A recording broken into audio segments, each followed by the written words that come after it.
All right, so let's begin reports. Reports में सबसे पहले हम एक एक करके चीजों को देखेंगे, यानी कि रिपोर्ट में क्या प्रेजेंटेशन है, रिपोर्ट की फॉर्मेट क्या है, की ऑडिट मैटर्स किसे कहते हैं, एम्फोसिस ऑफ मैटर पैराग्राफ क्या होता है, auditor's responsibility relating to other information, going concern, ये सारी चीजें हम देखेंगे. So let's begin. Basic elements of the auditor report. Basic elements क्या हैं? अरे पढ़िए जल्दी से. रिपोर्ट में सबसे पहले title, addressee, auditor's opinion, basis for opinion, going concern, emphasis on matter para, key audit matter, other matter para, responsibilities for the FS, auditor's responsibilities for the audit जो हमने देखना है, report on other legal and regulatory requirements, name of the audit engagement partner, signature of the auditor, auditor's address, date of the auditor's report. Quickly जल्दी से लिख लो. Quickly short form में भले लिख लो, जस्ट ताकि जहन में रहे कि हाँ रैंकिंग इसकी क्या है, इसकी प्रेजेंटेशनल रैंकिंग किस तरह से है. Title, addressee, auditor opinion, basis for opinion, going concern, EOM, EMP, KM, OMP, responsibilities for FS, auditor responsibility, report on other legal regulatory requirements, name of the audit engagement partner, signature and auditor's address, date of the auditor's report.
इस format पे आई. पहले title, फिर addressee, फिर opinion, फिर basis for opinion, फिर going concern.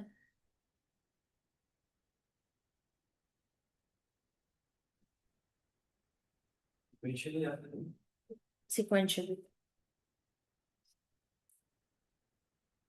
नहीं तो पूरी, अब ये फाइनल रिपोर्ट है जो आपने सारा काम किया, प्रोसीजर्स किए, एविडेंसेस निकाले, तो अब ये फाइनल रिपोर्ट की शक्ल में तमाम स्टेक होल्डर्स तक ये बात पहुंचेगी. बैंक्स को, पब्लिक को, गवर्नमेंट को, मैनेजमेंट को, मतलब ये पब्लिश हो गई. सब देखेंगे, सब पढ़ेंगे. सब इसकी बेसिस पे हो सकता है कोई इन्वेस्टमेंट डिसीजंस अपने लिए, share price up and down हो.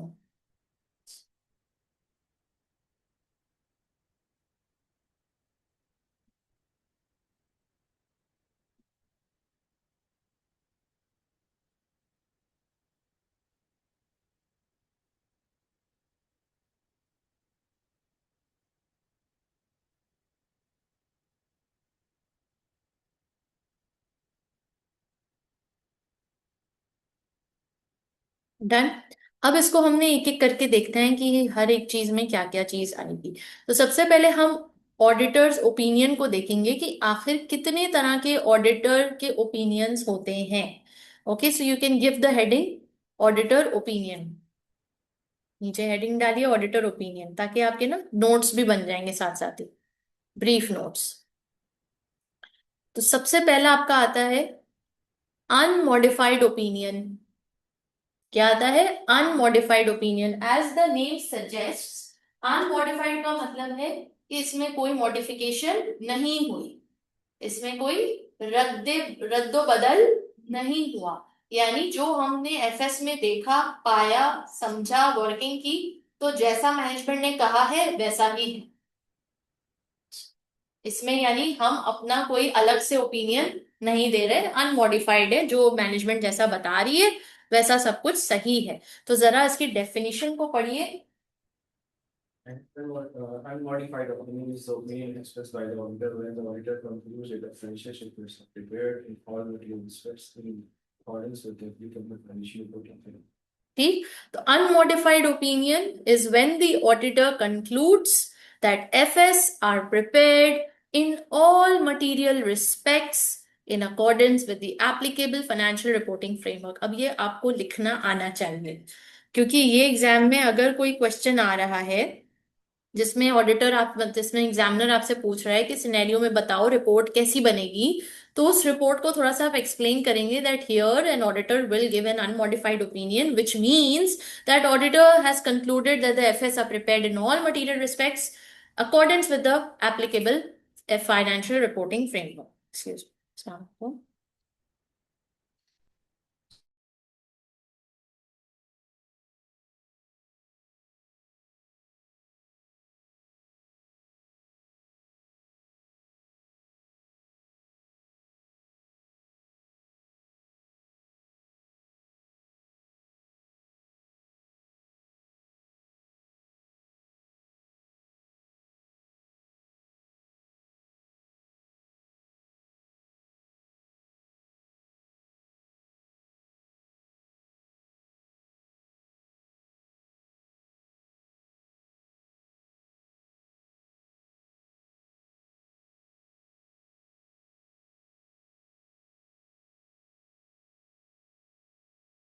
राइट, तो यहाँ पे बात क्लियर हो गई, अनमॉडिफाइड ओपिनियन। अब आइए next.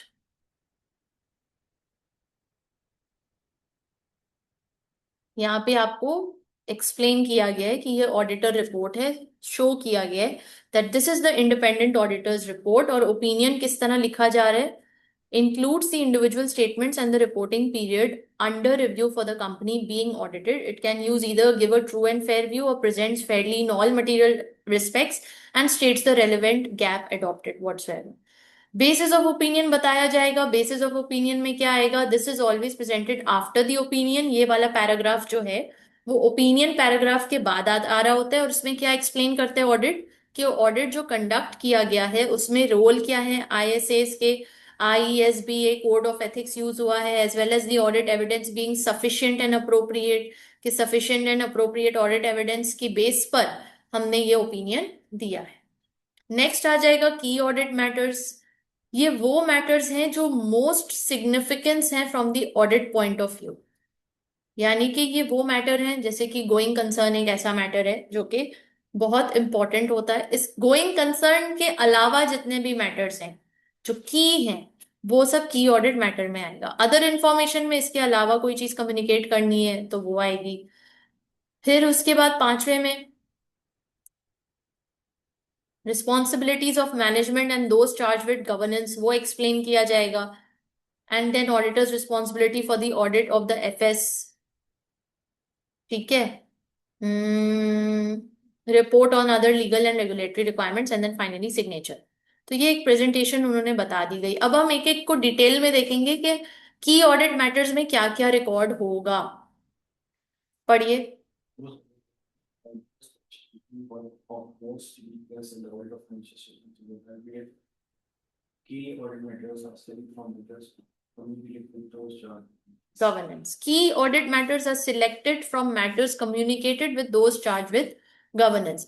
Key audit matters, for example, inventory है और इन्वेंट्री की क्लासिफिकेशन गलत हो गई है, तो मैंने एज एन ऑडिटर मैनेजमेंट से बात की कि देखिए आपकी इन्वेंट्री की जो क्लासिफिकेशन है वो आपको as a non current asset करना चाहिए, आपने उसको करंट एसेट पे डाल दिया है, तो आप जरा इसको देख लें, करेक्ट कर दें। मैनेजमेंट ने कहा हम नहीं कर रहे, अगर हम करेंगे तो हमें पूरा काम करना पड़ेगा, ज्यादा डिटेल, सब कुछ चेंज होगा, पूरा एफएस दोबारा से बनेगा, हम इतनी मेहनत नहीं कर। तो नाउ दैट्स अ की ऑडिट मैटर, क्योंकि इन्वेंट्री अगर आपके इदारे का 70% बनती है या significant material to the FS है। What do you mean by significant and material to the FS?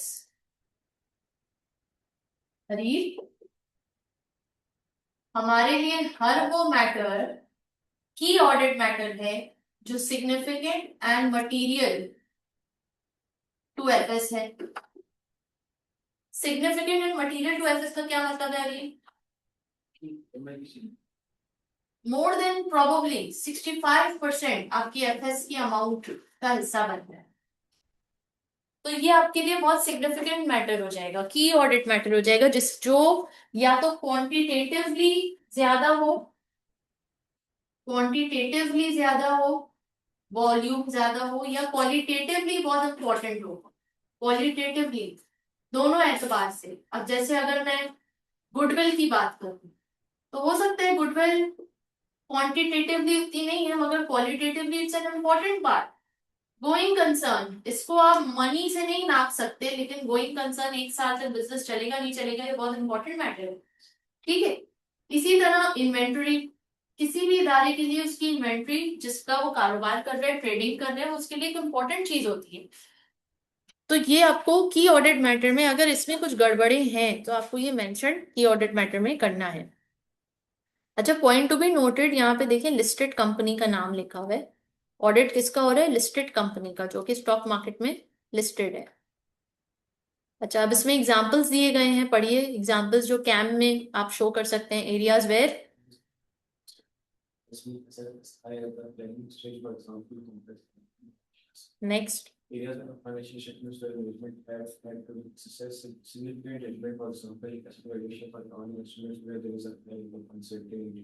Hmm The effect of the audit of significant inversion of ownership that by giving the relief for example, the acquisition of a subsidiary. ये सब important matters हैं, high risk matters हैं, significant है, high value है, तो ये सब KAM में आएंगे। अब KAMs do not constitute a modification of the report or of the opinion, no separate audit opinion is issued in relation to each KAM. इसमें कोई भी ऑडिटर का ओपिनियन शो नहीं होता, यहाँ पे ऑडिटर का ओपिनियन शो नहीं होता, यहाँ पे फैक्ट्स एंड फिगर्स के ऊपर बात होती है कि इन्वेंट्री इतनी थी, उसकी क्लासिफिकेशन में प्रॉब्लम है, एंड दैट्स ऑल। मेरा क्या ओपिनियन है उस पर एज एन ऑडिटर, वो नहीं, जो हुआ हुआ है वो, या ये कंपनी जो है सब्सिडियरी अक्वायर करने लगी है, दूसरी कंपनी अक्वायर करने लगी है, या इसका जो भी है, फॉर एग्जाम्पल ये फलाना रिपोर्टिंग स्टैंडर्ड फॉलो कर रहे हैं, इनकी एसेट वैल्यूएशन ये है, इसमें ये जजमेंट यूज कर रहे हैं डेप्रिसिएशन निकालने के लिए, या इन्होंने एसेट की वैल्यूएशन इस जजमेंट पे निकाली है, दैट्स ऑल। मतलब आपने सिर्फ फैक्ट्स एंड फिगर्स मेंशन करने हैं, आपने उस पर कोई ओपिनियन नहीं अपना झाड़ना। अब आइए, presentation of KAMs in the auditor's report, why the matter was considered to be significant and therefore a KAM. आपको एज एन ऑडिटर ये क्यों लगा कि ये मैटर इतना इंपॉर्टेंट है कि इसको कैम में होना चाहिए? How the matter was addressed in the audit, आपने ऑडिट के दौरान इस मैटर को एड्रेस कैसे किया? ये दो चीजें कहाँ आएंगी? कैम के अंदर आएंगी।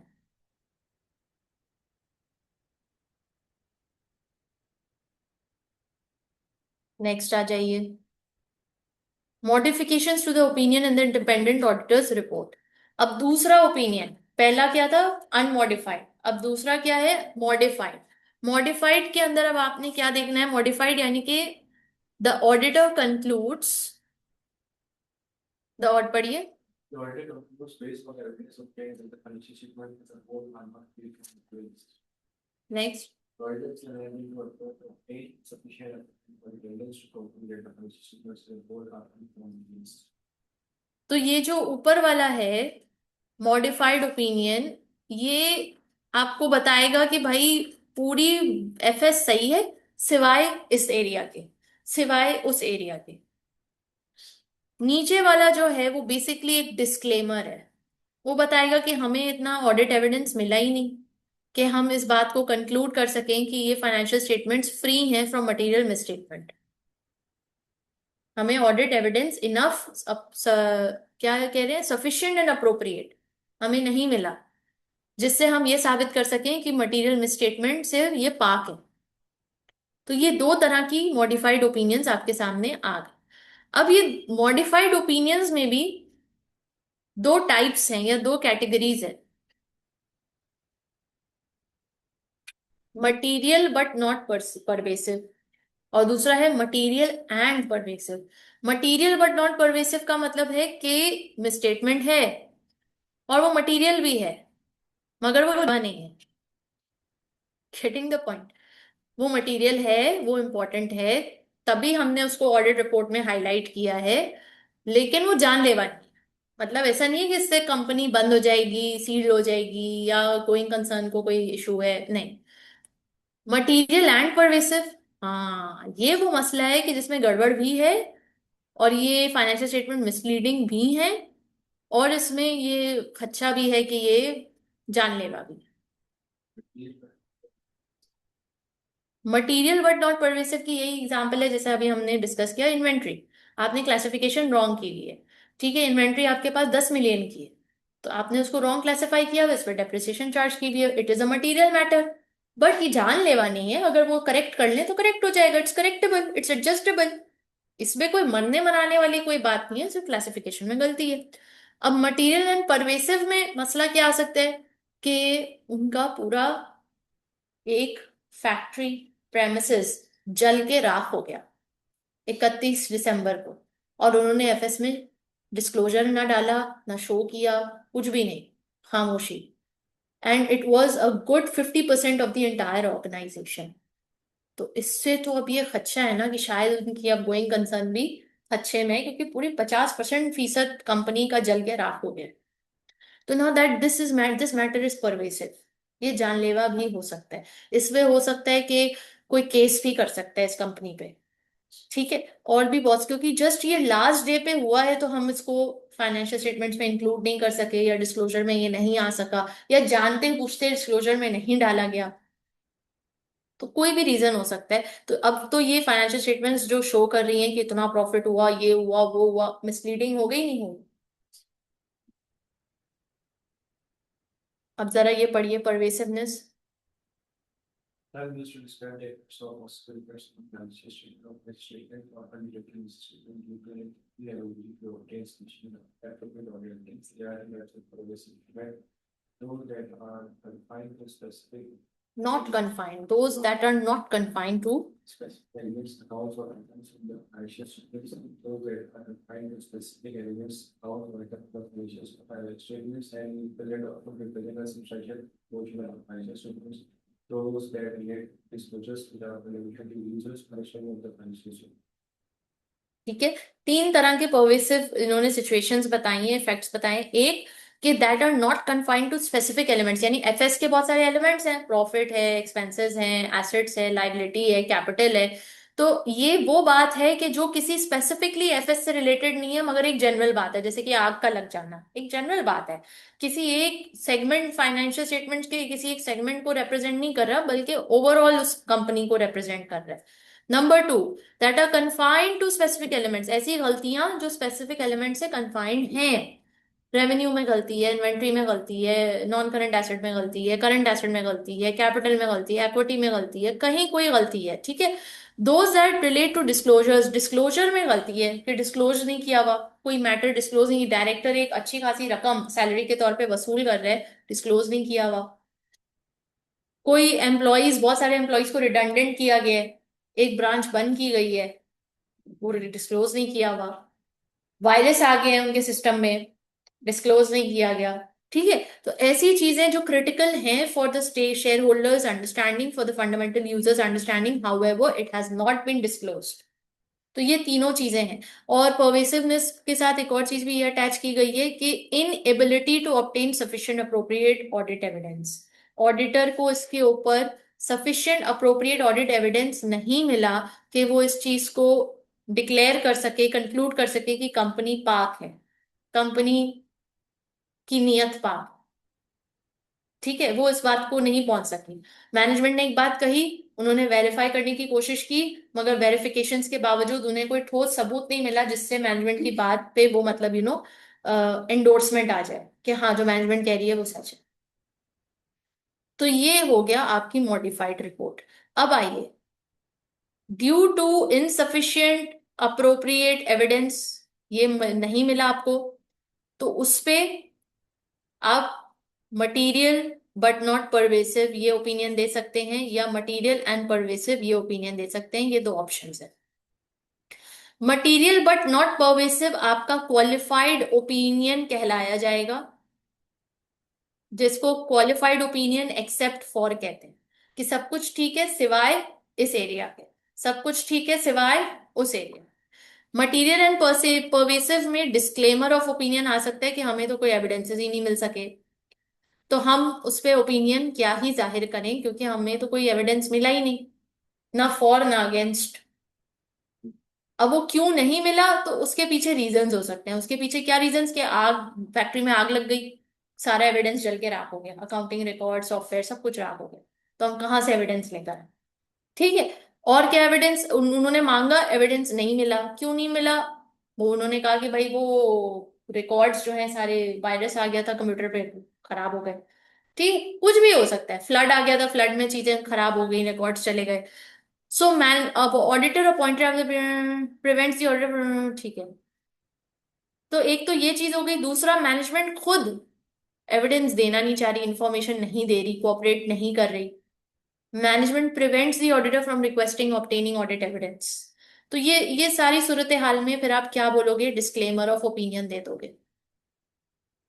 अब आइए, ड्यू टू मटेरियल मिसस्टेटमेंट, आपका मटीरियली मिसस्टेटेड है एफएस, तो आपने क्या ओपिनियन देना है? अगर वो मटेरियल है और परवेसिव नहीं है, जानलेवा नहीं है, तो आप क्वालिफाइड ओपिनियन एक्सेप्ट फॉर।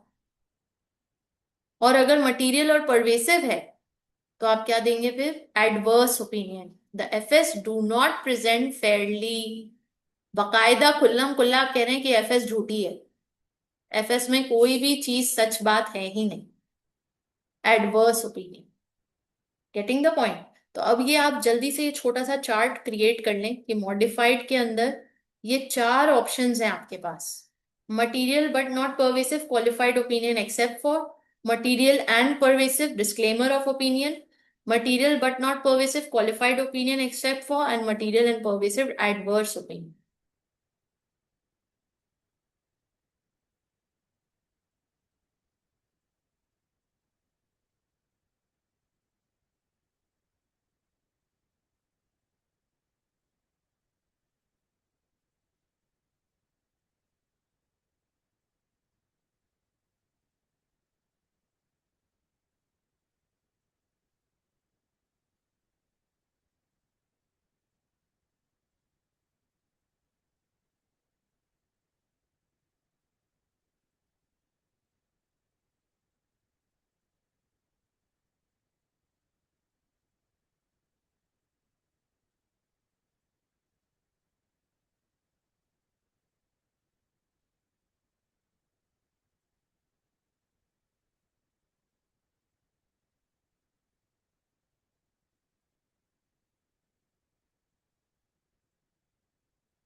ये इसका मटेरियल पर फॉरेंसिक रिव्यू का sufficient to compound relevance disclaimer of opinion.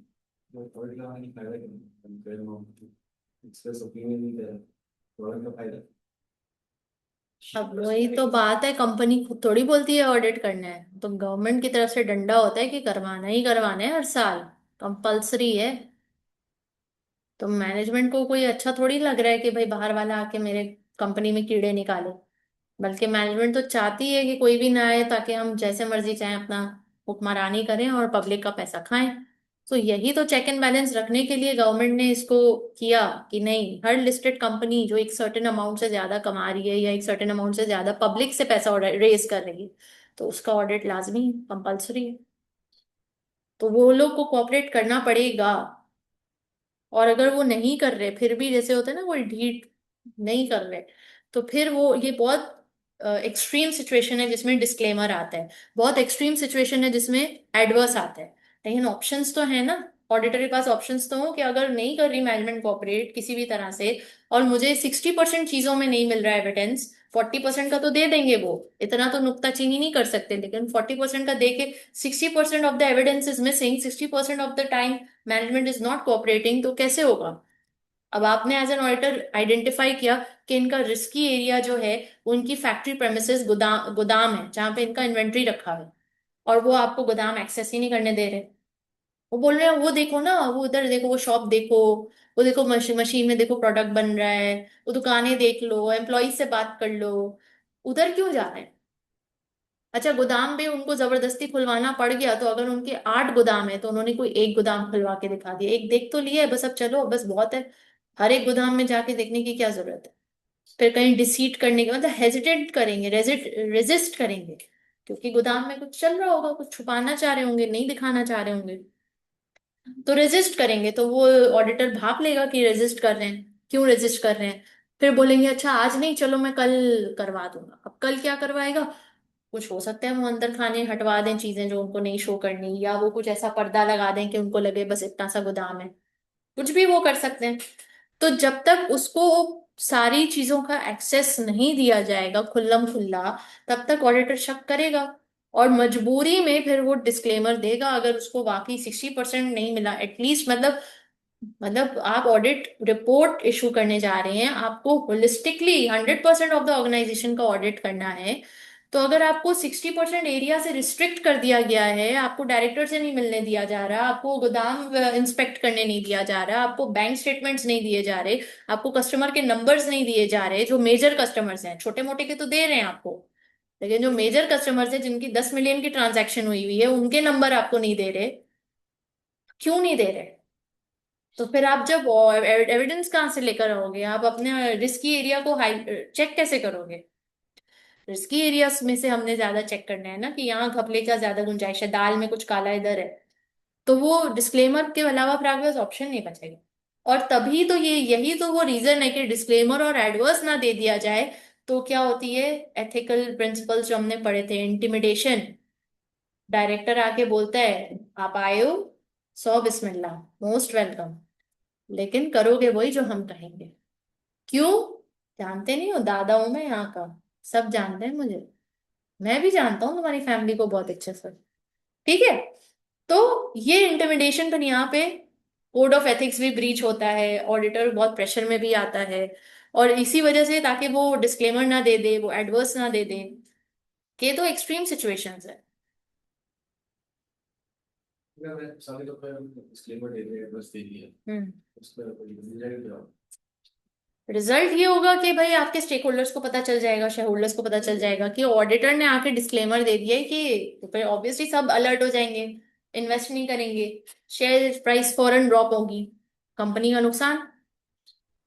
Adverse से भी यही होगा, एडवर्स से तो और भी बुरा होगा, FS do not represent Fairlie.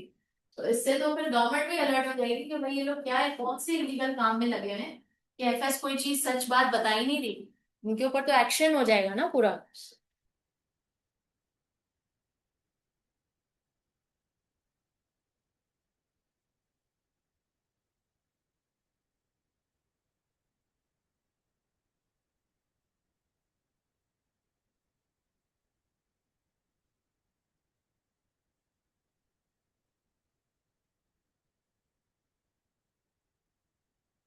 Pakistan वास्ते कभी सुनी नहीं। हाँ, पाकिस्तान, पाकिस्तान की बात कर रहे हो? पाकिस्तान में तो अभी आपके यहाँ बफर जोन में कुछ लोग आए कि इलेक्ट्रिक के बन के, लोग वायर्स काट के ले गए, तांबा पूरे के इलेक्ट्रिक की वायर्स, और 24 घंटे हमारे इलाके में बिजली नहीं थी। हाँ, आप बड़े चोरों की बात कर रहे हो, हम छोटे चोर जिनका सीसीटीवी में पूरा खुल्लम खुल्ला चेहरा आ गया, उनको नहीं पकड़ पा रहे।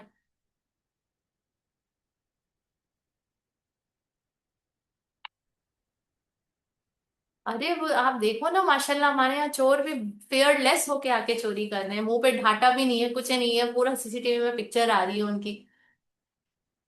तो अब आप बताएं ना, फिर क्या ही रह गया। अभी कुछ हफ्ते पहले ही किसी को बैंक से फॉलो करते हुए कुछ बाइक पे 2 लोग, 4 लोग थे, 2 बाइकें थी, और दोनों पे दो दो लोग सवार थे और पीछे आ गए। वहां वहीं पर ही सिक्योरिटी गार्ड बैठा हुआ है दिन दहाड़े, डे लाइट में, उसके पीछे फॉलो करके आगे, वो पता नहीं क्या अल्लाह की ब्लेसिंग थी उस बंदे के ऊपर कि वो उससे कुछ ले नहीं सके, वो घबराहट में आगे निकल गए। लेकिन मुद्दा ये है कि सीसीटीवी में आ गया, हम लोग के पास सीसीटीवी लगा हुआ है, हमारे घर में भी और सामने वालों के घर में, क्लियर उनके चेहरे की पिक्चर आई है, क्लियर। तो इतना फियरलेस कराची में हो गया सीन कि भाई आपको अब मुंह छुपाने की भी जरूरत नहीं है। क्यों भाई? डर ही नहीं है ना कि यहाँ कोई लॉ एंड रेगुलेशन है कि पकड़े भी जाएंगे, कोई डर ही नहीं है, खौफ ही नहीं है। तो आप बड़े चोरों की क्या बात छोटे चोर हमारे आजाद घूम रहे हैं। अच्छा जी, क्वालिफाइड ओपिनियन, अब ये एग्जाम्पल है और इससे हम सीखेंगे कि अच्छा क्या है और किस तरह से रिपोर्ट में आ रहा है चीज। Qualified opinion due to material misstatement of inventories. Auditor report, auditors की रिपोर्ट में से ये एक एक्सट्रैक्ट है। इसी तरह एग्जाम में भी आपको एक एक्सट्रैक्ट दे सकते हैं और आपसे पूछा जा सकता है कि बताओ इसमें गलत क्या है या बताओ इसमें सही क्या है। ऑडिटर रिपोर्ट में से निकाला। हाँ, ये देखो ना, एक्सट्रैक्ट दिया मैंने ऑडिटर रिपोर्ट का। इसी तरह एग्जाम में भी आ सकता है, आपको ऑडिटर रिपोर्ट का एक्सट्रैक्ट दे दिया जाए और फिर रिक्वायरमेंट आपसे पूछे कि अच्छा जी बताओ कि यहाँ पे गड़बड़ क्या हुई है, और अगर जो भी गड़बड़ हुई है उसको फिर एड्रेस कैसे करें, उसका सोल्यूशन क्या है या उसकी करेक्शन क्या है, रिकमेंडेशन क्या है। तो आपको वो सीक्वेंस भी पता होना चाहिए कि कौन सा पैरा किस सीक्वेंस में आना चाहिए, क्योंकि एक्सट्रैक्ट कहीं से भी आ सकता है। फिर आपको ये हाईलाइट हो जाएगा कि अरे ये कैम तो इससे पहले नहीं आ सकता, कैम इससे पहले कैसे आ गया, की ऑडिट मैटर्स इस पैरा से पहले नहीं आने चाहिए थे। अच्छा, की ऑडिट मैटर में इस चीज का क्यों मेंशन है, ये चीज की ऑडिट मैटर में मेंशन नहीं होनी चाहिए थी। ठीक है, इस तरह का सवाल आ सकता है। तो अब यहाँ पे क्वालिफाइड ओपिनियन दिया गया है, पढ़िए। We have audited the Financial statements of ABC company which comprise the statement of financial and having capital as well.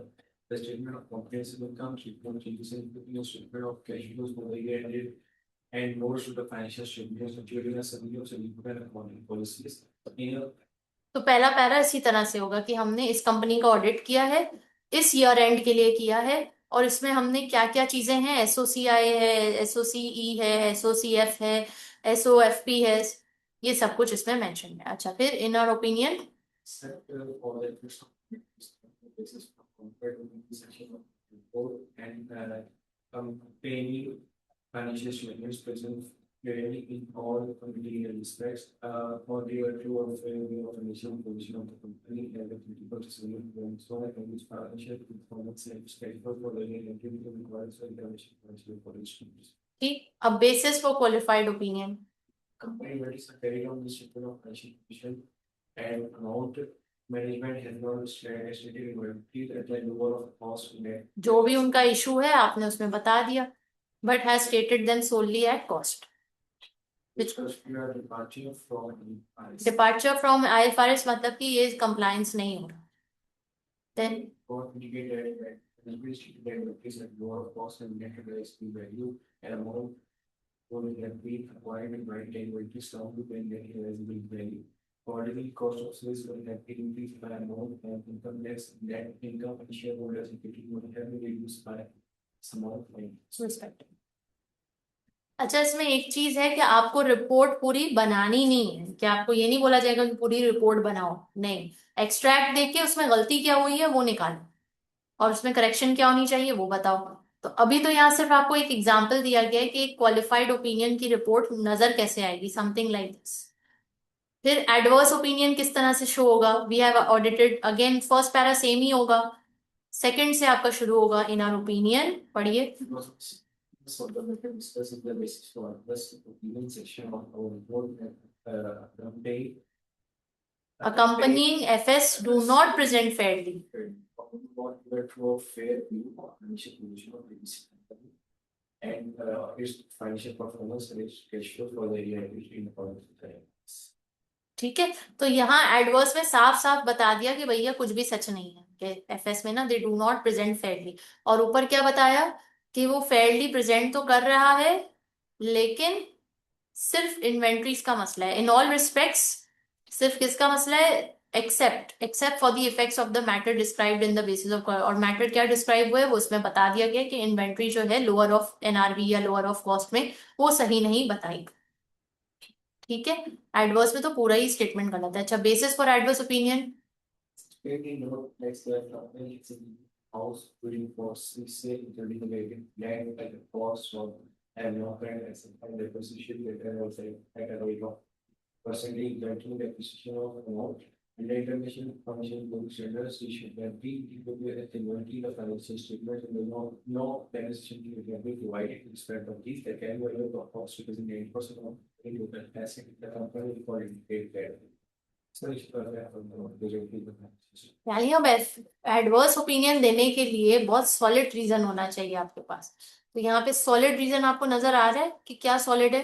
एक तो इन्होंने जो हाउसेस बिल्ड किए फॉर रीसेल उसकी cost as non current asset और डेप्रिशिएटेड वो बिल्कुल गलत की, आईएफआरएस के अगेंस्ट की। उसके बाद जो है carrying value of houses represent 90% of the company's total assets जो and the company's records indicate that blah blah blah, मतलब अच्छी खासी अमाउंट में गड़बड़ है। दिखानी पड़ेगी टोटल डिवाइड बाय जो भी आपको मिल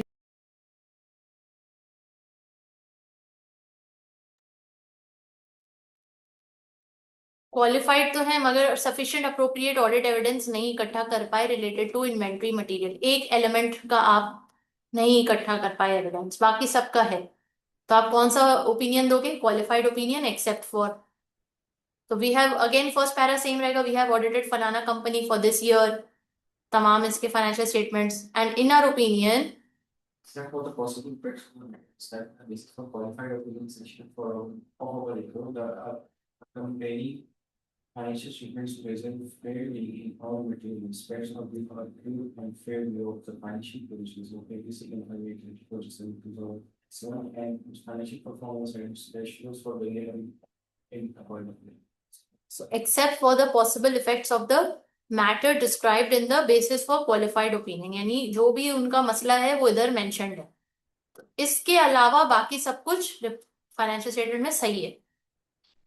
नेक्स्ट बेसिस फॉर क्वालिफाइड में इन्होंने क्या बताया है? The audit evidence very few to us was submitted because we did not observe the accounting of the physical inventory and the 31st December of this month. Since the date was prior to our appointment as auditor of the company, only the literature of the company probably were unable to obtain sufficient appropriate audit evidence evaluating the inventories quantities by using the accounts. हम जब appoint हुए तो उससे पहले inventory count हो चुका था और कंपनी के पास भी कोई ऐसा रिकॉर्ड नहीं था कि जिससे हम एविडेंस हासिल कर पाते। ईयर एंड के बाद कौन डिपेंड करता है, हर कंपनी वेरी करता है। किसी का ईयर एंड के बाद होता है, किसी का मिड ईयर में होता है, किसी का ईयर एंड ही मिड ईयर जून में हो रहा होता है। तो डिपेंड करता है, it varies from company to company. Policy में तो नहीं क्या हाँ इन्वेंट्री कंपनी की मर्जी है, कंपनी की पॉलिसी है, जो कंपनी की मर्जी है वो अपनी पॉलिसी बना सकता है। Next disclaimer of opinion due to inability to obtain. अब डिस्क्लेमर देना है तो कैसे देगा? We were engage to audit the financial statements फला फला। फर्स्ट पैरा हमेशा सबका एक ही होगा, we do not express an opinion on the company FS. हम कोई ओपिनियन देना ही नहीं चाहते because of the significance of the matters described in the basis for disclaimer of opinion section of our report. We have not been able to obtain sufficient appropriate audit evidence to provide a basis for an audit opinion on these FS. हम कुछ भी नहीं कर पाए, इसलिए हमें इसमें express करना ही नहीं है कोई ओपिनियन। सो बेसिस क्या बनाया? We were not appointed as auditors of the company until 31st। हम 31st दिसंबर तक तो अपॉइंट ही नहीं किए गए थे। फिर जब हमने अपॉइंट हुए तो हम thus did not observe the counting of physical inventories at beginning and end of the year. We were unable to satisfy ourselves by alternative means concerning the inventory quantities. Alternate means भी नहीं था. In addition, the introduction of a new computerized accounts receivable system resulted in a numerous errors in accounts receivable. As of the date, our auditor's report management was still in the process of rectifying the system deficiencies. Management खुद उलझी भी थी अपने system को correct करने में, तो वो हमें क्या कुछ देती। We were unable to confirm or verify by alternate means accounts receivable. कोई alternate means भी नहीं था जिससे हम accounts receivable को verify कर पाते। We were unable to determine whether any adjustments might have been found necessary in respect of recorded or unrecorded inventories.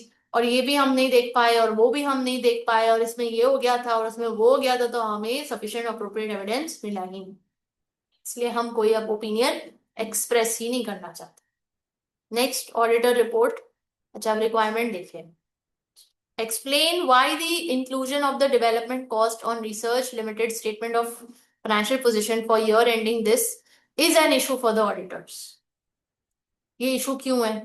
Provide a calculation to show whether the matter in part 1 is material material है कि नहीं है। Simple है बिल्कुल, आपको उसकी revenue पे करना है, मतलब अगर इन्वेंट्री है तो रेवेन्यू पे होगा। और हाँ, आपको देखना पड़ेगा कि कौन सा मैटर आप मटेरियल फाइंड आउट करना चाह रहे हैं। देखिए, अगर आपका सिंपल सा फॉर्मूला, अगर आपका statement of profit and loss का कोई आइटम है, एक्सपेंसेस है, या फिर डेप्रिसिएशन है, या फिर इन्वेंट्री की कोई कोई कोई भी अमाउंट है, तो उसमें आप क्या करोगे, आप एसओपीएल का रेवेन्यू के ऊपर, आप रेवेन्यू या कॉस्ट ऑफ सेल्स, ये दो ही चीजें हैं, इसके ऊपर आप निकालोगे मटीरियल। अगर एसओएफपी का कोई मैटर है, नॉन करंट एसेट है, करंट एसेट है, तो उसका आप किसके ऊपर निकालोगे। अगेन वो एग्जामिनर आपको गाइड कर देगा कि आपको मटीरियलिटी किसकी बेसिस पर निकालना है। जैसे इसमें अभी हम देख लेते हैं, assume management refuses to correct the FS for the matter in part 1, what modification to the auditor's opinion would check and company need to make and why। अगर मैनेजमेंट रिफ्यूज कर देती है कि हम अपनी करेक्शन नहीं करेंगे, हम एफएस को एडजस्ट नहीं करेंगे जो आप लोग सजेशन दे रहे हो, तो उस पे ऑडिटर का ओपिनियन क्या मॉडिफाई होगा, नहीं होगा, किस तरह का ओपिनियन ऑडिटर इशू करेगा और क्यों। और देखना पड़ेगा सफिशिएंट एफिशिएंट और ऑडिट एविडेंस के बेसिस पे या मटेरियल स्टेटमेंट के बेसिस पे, फिर उसके बेसिस पे हम उसको। जो आपने वो स्ट्रक्चर बनाया है, फिर आप चूज कर लोगे जो भी आपकी सूरत हाल आ रही होगी सिनेरियो में। Explain how the modification will impact the structure and form of the auditor's report. जो भी आप सजेस्ट करोगे ओपिनियन, अपना ओपिनियन दोगे, उसका स्ट्रक्चर और फॉर्म ऑफ ऑडिटर रिपोर्ट पे क्या असर होगा। अच्छा, पहले थोड़ा सा ये सिनेरियो छोटा सा ही है, जल्दी से देखिए और बताइए कि मतलब मटीरियलिटी क्या है, और आपको क्या लग रहा है, इशू क्या है, ओपिनियन क्या होने वाला है।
Millions of their surgery several important conditions.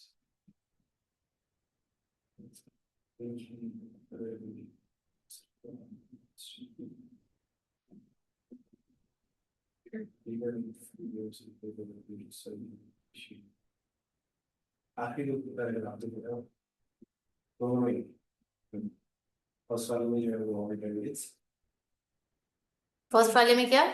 However, second अब देखिए यहाँ पे आपको एक चीज मैं आपको हाईलाइट कर दूं, तो financial statements of research limited show revenue 98 million, PBT 20 million and net assets 78 million for the year ending. यानी मटीरियलिटी आप इन्हीं तीनों चीजों पे निकाल रहे होगे, या रेवेन्यू पे, या टैक्स पीबीटी पे, या एसेट पे। वो डिपेंड करेगा कि आप किसकी निकाल रहे हो, एक्सपेंसेस की निकाल रहे हो, कोई और चीज की निकाल रहे हो।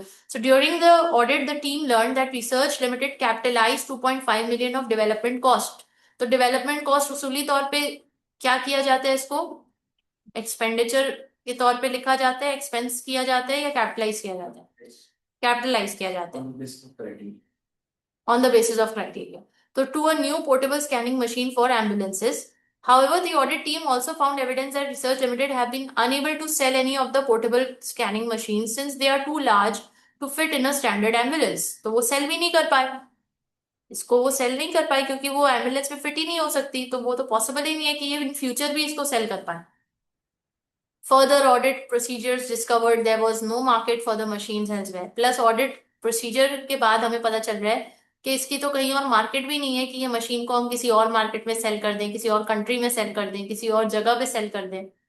The directors of Research Limited have refused to remove the development cost from their statement, और SOFP वो वहां से कैपिटलाइज करने से मना कर रहे हैं, वो मतलब हटाने से मना कर रहे हैं, क्योंकि अब तो हटा देना चाहिए, क्योंकि ना ये सेल कर पा रहे हैं, ना ये कहीं और मार्केट है सेल करने के लिए, और जाहिर है फिर जब सेल नहीं कर पा रहे तो कैपिटलाइज कैसे करेंगे इसको? They believe that ambulances will probably get bigger in the next few years. वो ये कह रहे हैं, कंपनी की मैनेजमेंट कह रही है कि एक दो साल बाद एम्बुलेंसेज बड़ी हो जाएंगी, तब हम ये मशीन बेच देंगे, तो इसलिए हम इसको कैपिटलाइज करके रहेंगे।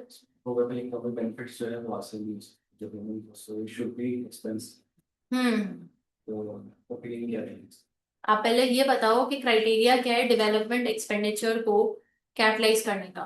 Amount is reasonable and the economic benefits and the future economic benefits will be provided.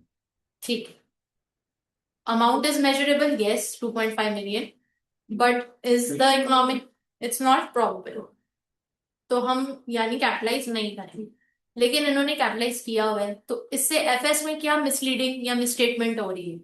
इसमें जो है वो फाइनेंशियल पोजीशन साबित है और जो amortization इसमें जाना चाहिए था वो भी नहीं जाना। Non current asset specifically over stated है, ठीक है। और एमोटाइजेशन का आपने क्या कहा? इन्होंने क्या मेंशन किया है कि एमोटाइज नहीं हुआ हुआ? इस पर रूल अगर ये क्या कहते हैं उसको कैपिटलाइज करते हैं। कैपिटलाइज करेंगे तो इन्होंने किया हाँ अमोटाइज हटाना पड़ेगा। हाँ amortization किया हाँ, ठीक है, वहां से वो भी रिमूव करना पड़ेगा। इस अमाउंट को फुली उसमें एक्सपेंस में चार्ज करना।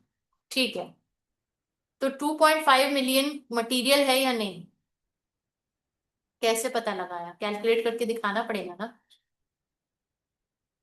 तो 2.5 मिलियन अपॉन नेट एसेट्स करेंगे, 2.5 million upon 78 million multiply by 100, 3.2 आ रहा है। 3.2 परसेंटेज। तो 3.2 is a material amount, material percentage है ये। आपकी जो परसेंटेजेस है आपकी टेक्स्ट बुक में भी गिवन है, विद इन 1 to 5% अगर आता है that means it is material. हाँ, और अगर 5% से क्रॉस करता है तो that means it is pervasive. ठीक है, तो ये आपकी टेक्स्ट बुक में मेंशन होगा, वहां से आप ले लीजिएगा। अगर कोई एफएस यानी कि फाइनेंशियल पोजीशन पे कोई चीज है अफेक्ट हो रही है, तो आप ऑब्वियसली वहां से अमाउंट उठाएंगे, उसके ऊपर मटेरियलिटी चेक करेंगे। अगर आप प्रॉफिट या एक्सपेंस के ऊपर बात करेंगे तो एक्सपेंस का फिर जाएगा रेवेन्यू या पीबीटी पे आप लेकर आएंगे। ठीक है, तो चलें इसका आंसर देखते हैं।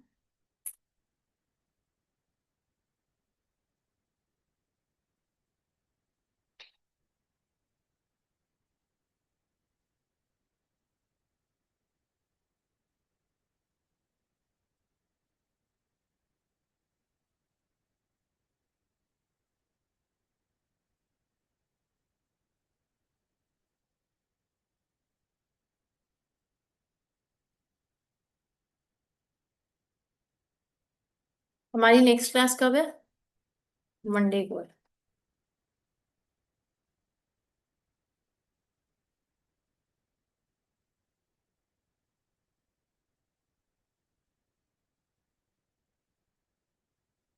As you can see, the development cost are 3.2% of net assets.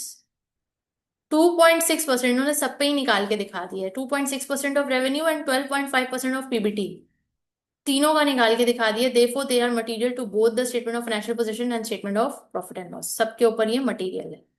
अच्छा जी, नेक्स्ट क्या कह रहे हैं? If management refuse to remove development cost, तो आप बताएं क्या ओपिनियन आप देंगे? हाँ, क्यों?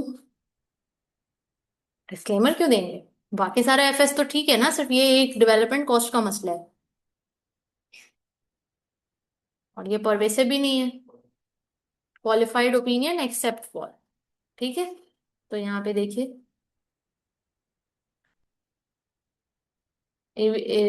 Opinion will be modified, and ये चूंकि since this misstatement only affects one area of the FS, it is not pervasive. A qualified except for opinion will be required. Clear? The title of the opinion paragraph will be amended to qualified opinion. The title of the basis for opinion paragraph, which immediately follows the opinion paragraph, will need to be amended to basis for qualified opinion.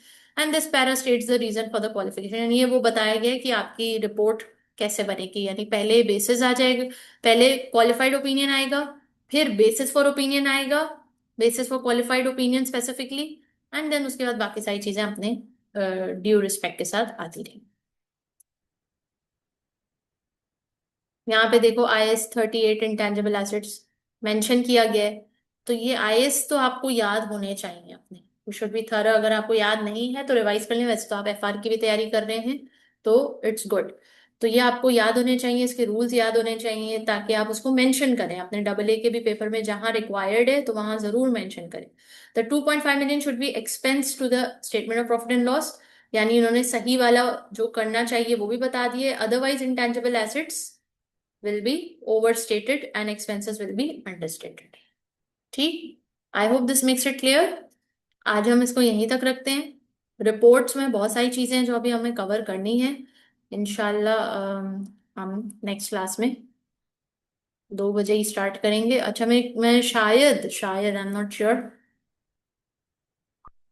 Saturday आप लोग की extra class रखूं, शायद सुबह 11 से 1, 11:30 से 1:30, right. तो शायद, हाँ अभी कंफर्म नहीं है, आपको मैसेज आ जाएगा। क्योंकि मैं चाह रही हूँ रिपोर्ट में मतलब काफी सारी चीजें हैं जो हमें कवर अप करनी है। हो जाएंगी, वैसे कोई इतनी वो चीज नहीं है, कवर तो हो जाएगा।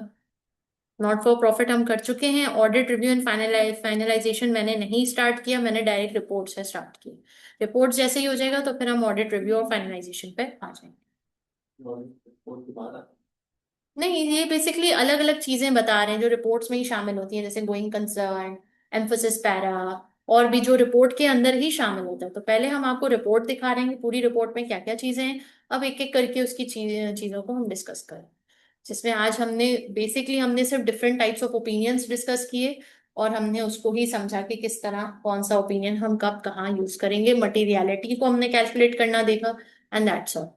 अब आगे फर्दर रिपोर्ट में और भी डिफरेंट एस्पेक्ट्स हैं, उसको भी हम देखेंगे, और फिर हम ऑडिट रिव्यू पे कुछ ही चीजें हैं, गोइंग कंसर्न है, एक EOPM है, EOMP है, बस उसको देखेंगे and we are good to. ठीक हो गया। तो आज की क्लास यहीं तक। कोई सवाल है तो पूछ लें।